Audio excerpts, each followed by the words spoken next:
Rob Port here, and before we get started, I wanted to tell you something. Your support is vital. If you enjoy this podcast, consider supporting our work by becoming a subscriber at inforum.com/subscribe.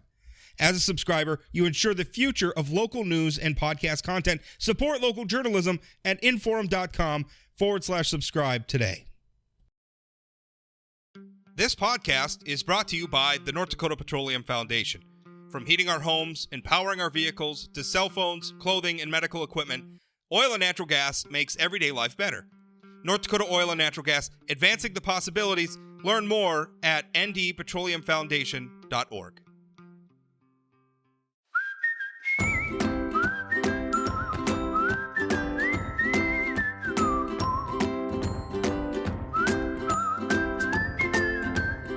Welcome to Plain Talk. I am your host, Rob Port. As always, thank you for being listeners and tuning in. I really appreciate it.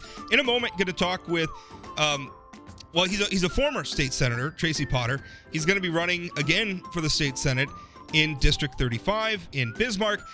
In District 35's interesting district. It was the only Western North Dakota district, I guess if you could call Bismarck Western North Dakota. It's kind of central, but really the only Western legislative district that elected a Democrat in the state of North Dakota. Senator Erin Oban currently occupies that seat, but she's not running for re-election.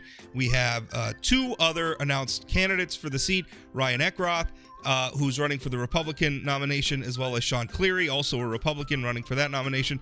And for the Democrats, they now have a candidate in Tracy Potter. Going to talk with him in just a moment, but before we get started, I got to do my usual spiel, right, about asking you to subscribe to this podcast on a podcasting platform. If you're listening to this, streaming it on Facebook or something, if you subscribe via a platform, you'll get notified when new episodes come out. And why wouldn't you want to be notified when new episodes of this podcast come out? Also asking you to consider subscribing. If you want to support this podcast, if you want to get access to the things that I write, and a lot of other talented people write for Forum Communications Company, consider subscribing to the Forum. It's $10 a month.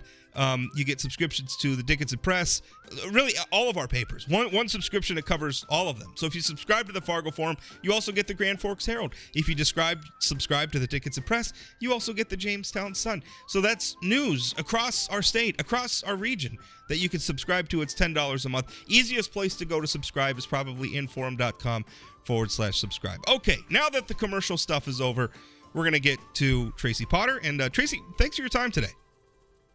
Oh, thanks for having me on, Rob. Nice talking to you. Tell us why. Why do you want to be in the legislature again? I'm going to make it sound like a. Who would want this job?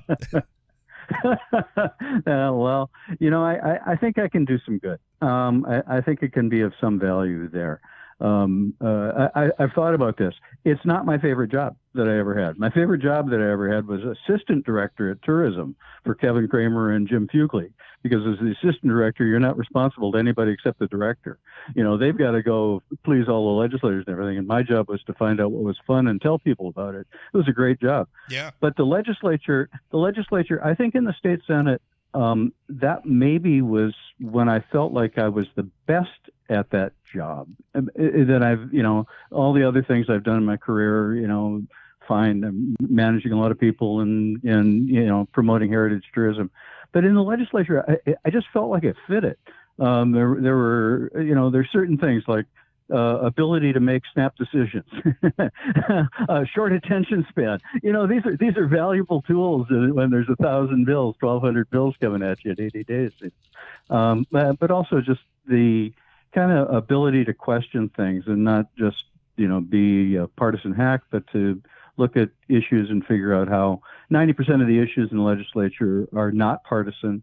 And when they come to your committee, it's working with the other committee members to, craft something that's decent if you need to craft anything at all. So why do I want to go back? Well, I want to go back because I think I've got something of value to offer the people of District 35 and North Dakota right now, and that's experience. With all the leadership leaving, Rich Wardner, Chet Pollard, Erin Oban, Joan Heckeman, they're all leaving. And I think in the next session of the legislature, something Erin told me, she thinks it's going to be valuable. And so it was a mark for good. Also, this is the district has most state employees of any in the state, more than any other district, and I know that the things about state employees that are important. They don't always get paid very well, but they do have good benefits, and those benefits are important. They're important to me right now in retirement. And the other thing is property taxes. My property taxes went up $500 this year, 20% increase, more than 20% increase in my property taxes due to specials and things. But that's serious for people who are living on fixed incomes. And this is a district of single-family homeowners mostly. There are some apartments, but mostly it's single-family homes, and that's a pretty big hit to be taking. And I recall in 2007 when I went to the session, the way that the legislators had decided to deal with this, I mean, the way they were positioning themselves to deal with it was, well, we're not responsible for property taxes, that's the local guys. But if you're concerned about it, well, we're just going to put some clamps on them. We're going to restrict what they can do at the local level. Well, those people are also elected. Yeah. They have a job to do. And so my strategy at that time, which became law, not under my name, but became law, was, no, let's help people pay their property taxes. Let's give them a refundable tax credit for the property taxes that they pay. A pretty simple solution, and it allows the local people to do their job. They're still responsible for a big chunk of it, like 90% of it at that time, but the state, overflowing with money and trust funds, should be able to help people out, and that was the strategy then, and it'll be the strategy in the next session. Here's the problem I have with the property tax debate, and I had chuckled a little bit when you called it a solution previously, because the last time I checked, North Dakotans are still upset about their property taxes, so I'm not sure. Yeah. I'm not sure that anything's been solved. And we've tried a lot of things. We've tried capping things at the local level from the legislature in terms of legislative solutions. We've tried a lot of things. We tried buying it down. We've tried a lot of stuff, and nothing really seems to be working. The thing that really drives me nuts about the property tax debate in North Dakota, is that it seems like everybody kind of wants to, especially local elected officials, kind of want to have it both ways, right? When they want local control of spending, they want to be autonomous, but they want the legislature to take responsibility when people are upset about their property taxes. And the thing I've always struggled with is that the property tax is not levied by the state government. Now, you can argue the state does a lot of things that impacts property taxes, like when the state requires something of local governments. Well, obviously, that requirement costs money. That money comes out of property tax revenues. I can understand those things. But, I mean, the thing is it seems like locals kind of want it both ways. Like, I would rather almost like the state just stay out of property taxes and tell people, if you're upset about what you're paying, then talk to your school board, talk to your park board, talk to your city commission, because they're the ones who are making the spending decisions that are driving your property taxes. But the local guys, and again, I want to stress this. I mean, they are elected. I mean, you made the point. They're elected, so being elected comes with accountability. Right, and if you're upset with their, you throw them out. That's the thing. But the fact is that they don't have the taxing authority. The taxing authority, other than property tax, the taxing authority, city sales taxes, things like that. But it's really at the state level. The bulk of the sales tax is at the state level. The oil tax is at the state level. The income tax is at the state level. Corporate taxes are at the state level. So the state, if it was in balance, you'd say, well, that's fine. But it's not in balance. The state's got about $20 million or $20 billion that they're managing in investments. They're going to have a tremendous budget surplus this year because they estimated their projections in the 80 days that they had. Their projections were that oil prices were going to be $50 or something like that. And now their WTI is 90 right now. And so the money that is available for education and for parks districts and things like that is either going to come out of property tax, which is really hard on people with fixed incomes, Absolutely. really hard on people who have been able to pay for their house. They can pay for their house, but they can't pay for their taxes, And so it's a solution. It is a solution. It's not a perfect one, but it allows the taxpayers to get the benefit of it. Not if you just give it to the school districts or you just give it to the cities or the counties, and then taxes continue to go up. Well, this is a real problem, But if you give it to the taxpayers, and in that method through a refundable tax on their income or refundable credit on their income tax, whether they owed income tax or not. And we worked it out in the Legislative Council. We found a way that was constitutional, and they did it in 2007 and 2008. And then in 2009, they changed it again and went on the other way. I think you make a really important point. When we just give the government give the revenue to the local governments, they don't lower property tax. I mean, and obviously we're talking about a lot of different jurisdictions and a lot of different leadership. So I don't want to paint with too broad a brush, but I think our experience there when we tried to buy down, essentially have the state, we'll give the school districts more money on the assumption that they're going to lower property taxes. That didn't happen a lot of the time. I don't know that people got a lot of meaningful reduction in their property tax bills as a result of that. So I like the idea, at least the philosophy behind give it to the people, but then isn't that just the state paying property taxes? One thing that I think is really important is there has to be a relationship between the people who spend the money and the people who tax for the money.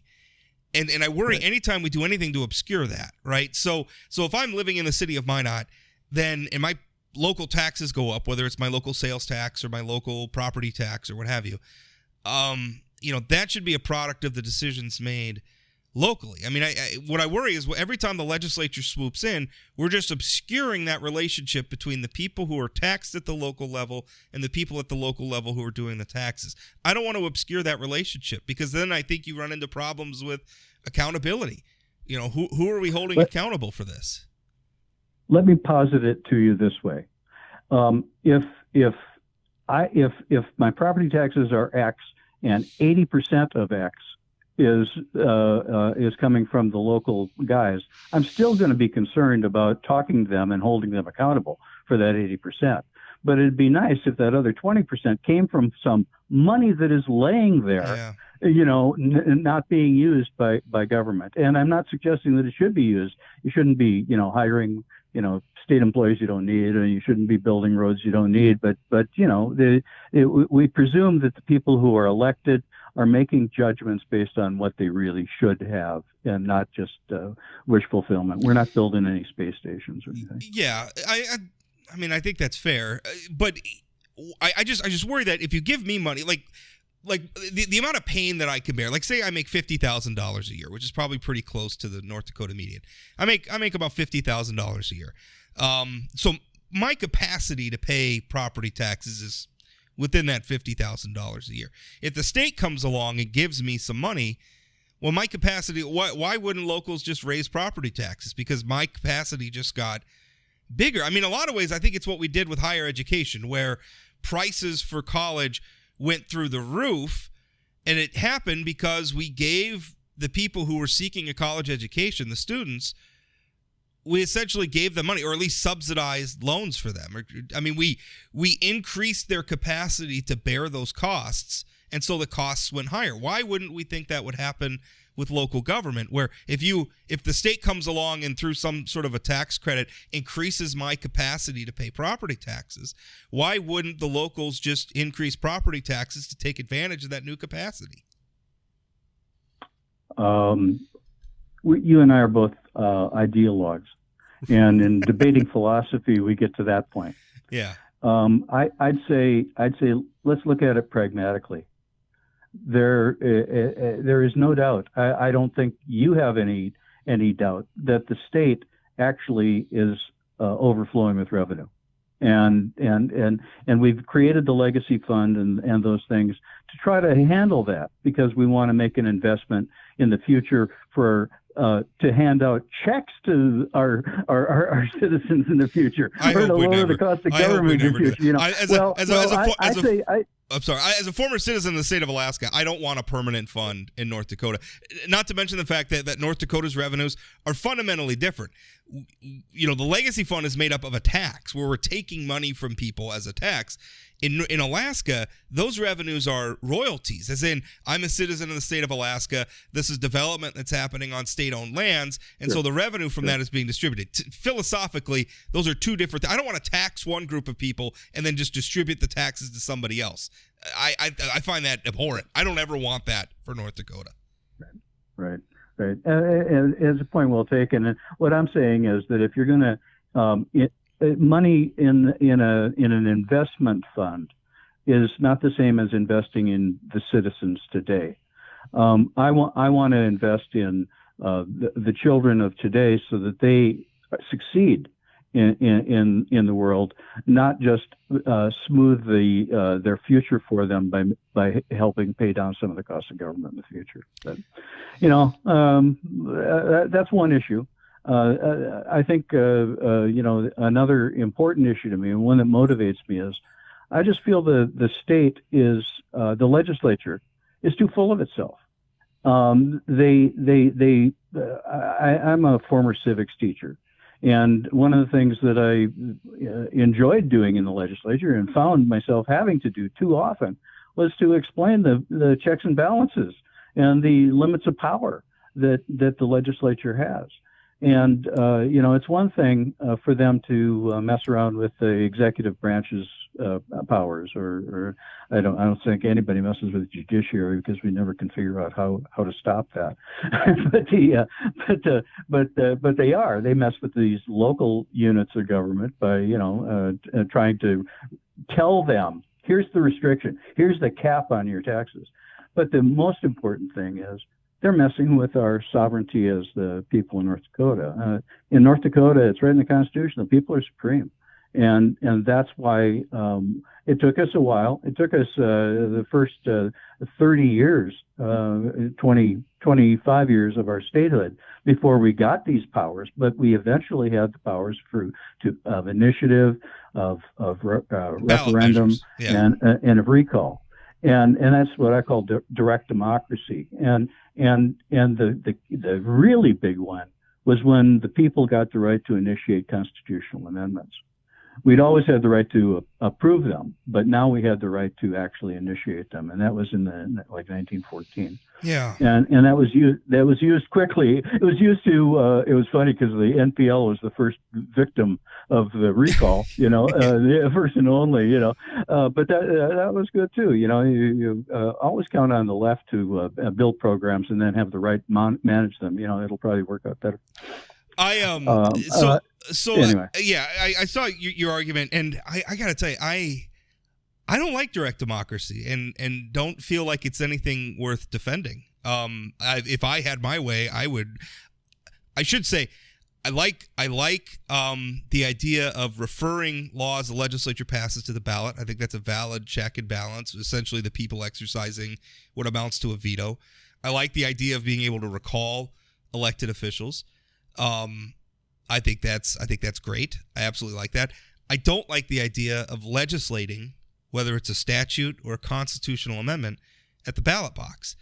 And the idea that this is some pure action of the people, will of the people, I think is an absolute canard when you look at the reality of how ballot measure campaigns work today. It's not volunteer citizens out collecting signatures. It's paid petitioners, temp workers, paid with hundreds of, one company has collected millions of dollars in payments over the last several election cycles to collect signatures for ballot measures. I can't remember a last time a ballot measure passed where the signatures that put it on the ballot were collected by volunteers. This is not a grassroots thing. It's become a way through which powerful, deep-pocketed interests can short-circuit the election process, bypass the legislature, bypass the government, and enact laws based on nothing more than who has the most persuasive television ads. That does not, to me, seem like a process worth defending. That to me seems like a process that, if not ripe, I realize that I'm very much the minority when it comes to getting rid of it, but at the very least is ripe for reform. I also am troubled by money in politics and initiated measures. I once drafted an initiated measure to control healthcare costs, to try to pave the way for universal healthcare. I figured, well, if we can't just go straight to universal healthcare because the state treasuries will be open to every doctor and hospital in the state. We've got to figure out how to limit, at some point this. And so anyway, we tried that. We spent $1,000 to promote the idea, which was very popular when it was first brought forward, like 2-1. And then it got beat 3-1 in November because the other side spent $1 million. But the good side of this, Rob, and one that you'd appreciate is, it's always easier to campaign for a no vote. I wish that were true. I mean, if that was true, I mean, I will look at the ethics it's law. An axiom. It's an axiom. Ask any ad agency. I think that's probably true. I wish it were more true. I don't know. I look at some of the things. I look at Marzy's law, which is terrible public policy. Yeah, I agree. I look at the ethics measure, and again, people, it sets up one of those things where if you're against that particular ethics law, then you must be against ethics, which I think is ridiculous. But we created essentially a mini legislature in the ethics committee, and now we're going to create a situation where if I work in the coal industry and I want to donate money to elect candidates who will allow, to say the Public Service Commission or something, or the agriculture, whatever, who will be supportive of developing coal mines or developing coal power, my contributions to that candidate are going to be declared unethical. And the person I elect may not be able to participate in the regular, in the duties of the job they were elected to, that affect my industry, right? This is law now, and we're hashing this stuff out because I don't think the voters, I don't want to say that the voters are stupid, but the idea that they can understand on an already crowded ballot where they're voting on everything from the U.S. Senate and the president down to the soil conservation district, and you're going to put these very complicated questions of law on the ballot and expect that the voters are going to understand what they're voting for, I think is absolutely ridiculous. I mean, if we're talking about should marijuana be legal, yes or no? Okay, I think most people can wrap their minds around that. You think they can wrap their minds around 30 pages of constitutional law that was Marzy's law? And all of the I mean, in that instance, you had defense attorneys, you had prosecutors, you had basically the legal industry in North Dakota united against this thing. You had social workers. I mean, lots of people speaking out against Marzy's law, and it passed because there was a billionaire in California who was pumping money into the campaign, and Kelsey Grammer's all of a sudden on our TV screens telling us to vote for it. I mean, to me, that's a travesty, Tracy. I think it had more to do with Kathleen Wrigley, but that's okay. I agree. And democracy is messy as hell. What did Churchill say? It's just the worst form of government, except compared to all the others. Yeah. And what you say about the voters' ability to understand things, I'll just say back to you. I've seen a lot of legislative sessions. And one of the things that was an axiom to me was if it makes sense, if it's logical, there's no chance it's going to pass. And so I will trust the voters over the legislature. Now, the legislature has to handle the day-to-day stuff for its 80 days, but when it gets out of its lane, and it starts trying to govern for 730 days. You said mini legislature, and that just reminded me of of something that I did when I was on legislative management. They used to call it legislative council. You get elected you get chosen by your party caucus, or at least we did. Democrats got a couple, and my colleagues put me on that committee to argue the points. First meeting I'm at, it's the budget section it comes up, and they're going to name to the budget section everybody who's on the House and Senate Appropriations Committees. Okay, first off, this gives the House twice as much power on the budget section as the Senate has. That's wrong in the first place. Second place is there are some districts that have 2 members on this budget section, and other districts that have none. And so my suggestion to them was, well, I can't get. Plus they do things. They do things in those 650 days that they're not in session. They are still a mini legislature, sure, still trying to govern from the grave. I think when it's time, die. I think that's accurate. In fact, there's been the legislature and Governor Burgum had a legal dispute over that. And exactly. I think Governor Burgum had the right side of that argument, where you had a mini legislature that was governing unconstitutionally. We've had another with the Emergency Commission as well, appropriating over $1 billion in CARES Act money. At some point, I'm sorry, the legislature appropriates. That's their constitutional duty. They have to be engaged. It may be a pain in the ass to call them back into session, but so what? Sometimes it's hard. But to me, that's distinct. Who elected the ethics panel? Who are these people, and who are they accountable to? And I want to say one. I do want to say one thing that I said during that campaign, I love the badass grandmas. I like what they do. I'm happy that they're working, and I believe in funded almost exclusively by a left-wing national group. I want to say this about the reaction of the legislators to this, because the legislators were just aghast. What do you mean? I'm not ethical? Are you saying I'm not ethical? And one of the factors in North Dakota legislature, which is almost maddening, but also a saving grace, is that every bill introduced, every legislator can introduce as many damn bills as they want, and they can be, crazy, they can be, justified, but they all get a hearing in a committee, and they all get a floor vote. Yeah. If they didn't get that floor vote, our committee chairs would have too much power. And then you might see corruption. You might see bills being held because of a payment under the table. We don't really have that because of the fact that everything gets its hearing and everything gets to the floor.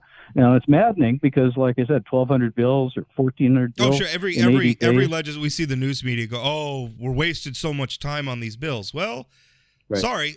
Somebody somewhere in the state thought that was a good idea. And a lot of times, by the way, our lawmakers are also a lot more open, I think, maybe than people realize. People, they have their cell phone numbers listed on their legislative biography and their home address. And a lot of, you'll hear a lot of lawmakers say it. Well, sometimes you'll see a lawmaker vote against their own bill. And they said, listen, I don't agree with this bill, but I have a constituent who thought it was a good idea and it's really important to them. So I ran it up the flagpole, and we'll have a debate. I don't know. Maybe it can be improved. But, to me, maybe some people see that as a waste of time. To me, I see that as a very, very open process, and that's a good thing. Me too. I'm in complete agreement with that. But I do. Hey, we found something to agree on. We did find something to agree on. Let me ask you one more about the initiated measure process, because nothing drives me as nuts as the initiated measure cry, and I think a lot of the chest pounding about the power of the people and stuff I think is nonsense. But Tracy, maybe as a fellow ideologue, you'll appreciate this. I am an anti-populist, perhaps living in the most populous age in American history. So I realize that I'm tilting at windmills here, but I think I'm right. That's a good place to be. But let me, you said something about, the checks and balances, and I agree with that. I think the checks and balances, and I suspect your rebuttal to me is going to be, well, the people are supreme. But why not have checks and balances on the initiated measure process? Because right now it's essentially anybody who could, has enough money to buy the requisite signatures to get on the ballot. He could run a convincing television campaign, can amend North Dakota's constitution. Isn't that a situation that needs some checks and balances? Let's try to find agreement here. This is my pragmatic All right. side. Let's do it. Let's find agreement because the objection that you've raised here is about the spending on collecting signatures.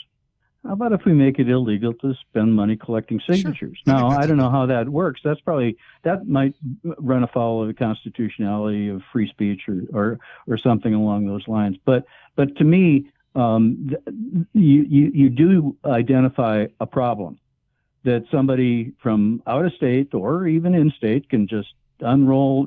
Harold Hamm could get rid of the oil tax maybe, by running a constitutional initiative or something and pay people to do it. I'm pretty sure the people in North Dakota would vote him down about 8-1. I am very supportive of the oil industry, but I think they should be taxed. And honestly, I think Harold Hamm probably agrees. Yeah. I should be taxed. Most things are. I don't see that would be. But you make a point. I mean, the ethics measure was paid for almost exclusively by Represent.us and other affiliated groups. It's every year. It seemed last time around. The quote unquote badass grandmas that you referred to were pushing another measure that would have. They were collecting signatures based on the idea that it would make it easier for deployed military members to vote. But that was just one section of the law. They were going to have ranked choice voting on statewide elections. They were going to essentially eliminate the partisan primary process. I mean, they had all these. I know those were great. Those were great. No, they weren't. That was the part I really liked was the open primary. Boy, right. If it was so great, then maybe they should have collected signatures based on that, not hidden it from the people. Now, ultimately, it wasn't hidden. That's the propaganda of the other side. That was not hidden. I knew exactly what that thing said. Now you're also not the average voter, but that the Supreme Court would not allow a vote on it. It was the thing that just I couldn't believe. I honestly wish it hadn't been kept off the ballot because I was looking forward to seeing it go down in flames. Which I think it would, and it may have, but it may have, and I think that would have been a better outcome. But again, I mean, there was a billionaire who made his fortune working for Enron, was bankrolling that thing. And just like we had the California billionaire bankrolling Marsy's law. Again, I don't want our laws to be beholden to whatever billionaire has some hobby horse issue that they want to impose on us. No, but I do want 2-year terms for the House of Representatives. I call it not term limits, but limit the terms. Get it back to where the Constitution, they gave them only 2-year terms. I think the sub-districts are a great idea because they're closer to the people. Let me ask you that question. The open primary is a beautiful idea. We already have an open primary. There will be third and fourth party candidates or independents in the general election. Wow, what a great idea! That sounds great. Right. It sounds great for Democrats whose brand is toxic in our state and are left only initiated measures to support. Right. Let's ask a couple of those things you brought up. First of all, sub-districts. It seems our state's being sued by 2 Native American tribes, although it's kind of funny because other Native American interests supported exactly what they did during. Yeah. So I didn't like it because I mean, if we're going to subdivide districts, and I don't, if we want to do that, fine. I don't care. It's no skin off my nose. I don't think it's going to change anything in terms of the partisan or political outcomes in our legislature. I think we might trade a few seats here and there, but generally I don't think subdivide. My problem was that they subdivided only 2 districts. And I don't understand that. If I live in District 4, now I can only vote for 1 senator and 1 house, but me up here in District 5 in Minot, I could vote for 2 reps and 1 senator. That doesn't make any sense. Yeah, I don't like it. I really believe in the single member districts, and that means sub-districts, and it's in the Constitution. The legislature may do that. That's the way it's written in the Constitution. I mean, is that they're going to elect 2 House members from that district, possibly in sub-districts. It says. I would, and I think that's the way to go. Yeah. For one thing, 8 years ago when I ran for the state House of Representatives, I probably would have won because Bob Martinson would have been in the other district.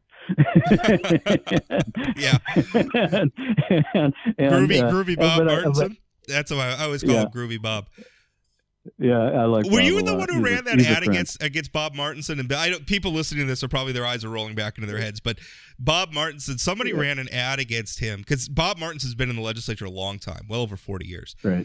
And so, and I think he was first elected like back in the 60s or 70s or something. So somebody ran an ad against him. Early 70s, yeah. Yeah. So somebody ran an ad against Bob. And it was like 60s, like 70s music, kind of funk music or whatever. And they called him Groovy Bob Martinson. And their point was that he'd been there for so long. But somehow this ad managed to make crusty old Bob Martin, and I say that with all the love in the world for Bob Martinson, but managed to make crusty old Bob Martinson seem cool. Talk about the all-time political average. That wasn't you who ran that ad, was it? Oh God, no. Yeah, no. I think it might have been my running mate though. And I was mad at him the whole race because I'm going to win this race based on name recognition. Don't mention the other candidates, right. Please. No, they made Bob Martinson seem cool, which is no small feat. No small feat. He's groovy. He'll always be Groovy Bob in my heart. Bob's pretty cool to me. The other question. But anyway, sorry, the key thing is the 2-year terms. And it goes back to exactly what the U.S. Constitution and our state constitution were trying to do. They were trying to have one house, the Senate, which was kind of holdovers, carryovers, but that the House could change in a heartbeat to from one party to the other, or in the case of the NPL. The Republican NPL, could gain control, but they couldn't gain control of the Senate in one election cycle. It required more. I really believe in wave elections and in the ability of the people to execute a wave, and now we can't do that. Now we're stuck, and it's all for. I don't understand how it even got through. I don't remember voting on it, but of course I did. But I don't remember the campaign or anything about it, but I do know that the Democratic legislators went along with it because they wanted to hold. They didn't want to run every 2 years either. Yeah. Well, let me ask that question because the argument is we have a citizen legislature, unlike the United States House of Representatives. This is not a full-time position, and I think we're always concerned about the ability of private citizens who aren't retired, who aren't wealthy, or maybe working, some specialized sort of job where they could take all this time off to campaign and serve, every other year during a session and attend committee, interim committee hearings and everything in Bismarck and do all the constituent services and all the different parts of that job. If you make them campaign every election cycle, are we not just further deterring the sort of people who are going to be willing to run for the legislature? I don't think so. I think you're encouraging more people to take a shot at it and think that if they lose in one cycle, they'll have built some campaign apparatus and name identification for the next cycle, and they'll run again. No, I remember Usher Burdick, a line from Usher Burdick, which before my time. That actually is. I mean, he was still in. I was alive, but before my time. But he said when they were talking about raising the salaries of U.S. congressmen, from $12,000 up or something like that. He said you don't need to raise the salaries. There'll always be plenty of people in North Dakota who'll run for this office. I'm pretty sure that people will run for a 2-year term and hope that they can run again. And it's not the running that is the difficult part of it's the serving. And you're serving one way or another, So, and one other issue. This is where I'm a radical centrist, and you might have heard this before from me, but I believe that our legislative sessions are in the wrong year. If you're you should probably have mini sessions in both years, but you should definitely have the even-numbered year be the longer legislative session where decisions are made, for two reasons. One is that freshmen senators and legislators and House members get a whole year before they're thrown into that cauldron of of drinking water also from a let's fire have hose. the election right after the legislative session too. Exactly. Yeah, and the voters can remember I think this that would stuff. be a Plus, tremendous idea. yeah, and it gets rid of the zombie legislators too. The ones that won't be running again, but they're continuing to go to national conferences and things like that. Yeah, there's that problem. For the same reason, I think my tax bill ought to be an itemized statement like I get from Verizon too. Like I think and also like make me pay the bill. Like don't make it invisible where you're just withholding it from my paycheck. Like make me write the check for the bill. I feel like I would feel everybody's relationship to government I think would change quite a bit. If we were that we're never going to do it because it's just too transparent for anybody's. That's not good for anybody. Last question: term limits. We got a ballot measure, and it's an odd one because it believes in term limits, but only for the governor and only for the legislature. And I'm interested in what you're going to say about term limits because my argument against term limits is maybe we're flipping here, where suddenly I'm the populist, but I think the people ought to be able to vote for who they want to vote for. If they want to vote for the same person over and over again, hey, that's the will of the people. I'm in 100% agreement with you. It's the one where pragmatically I can see where it'd be beneficial to flush the chambers a little bit every now and again.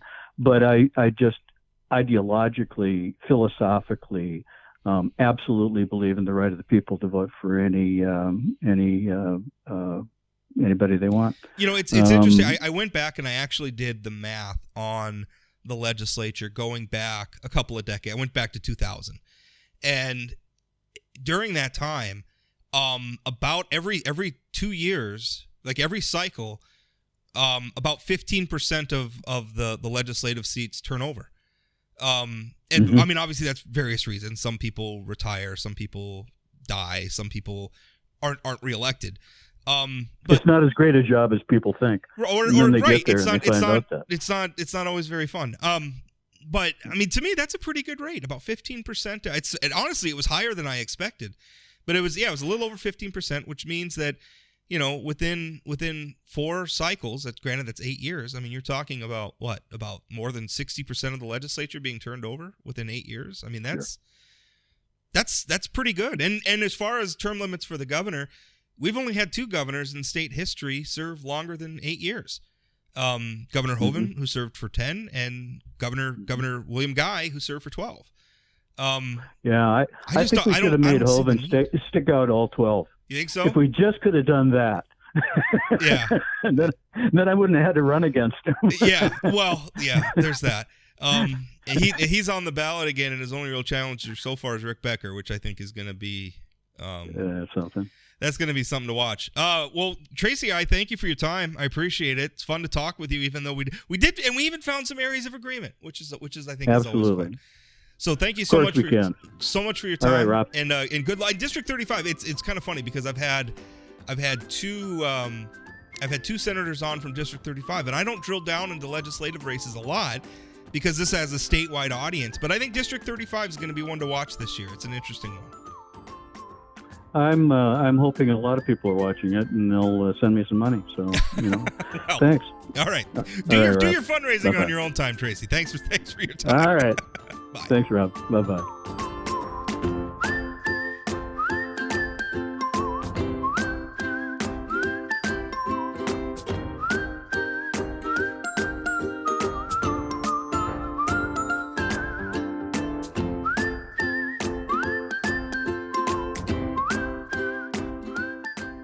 Enjoying this podcast? If you want more, support our work with a subscription at inforum.com/subscribe. Your support allows us to continue providing the local news and the variety of podcast content you want. Subscribe at inforum.com/subscribe today.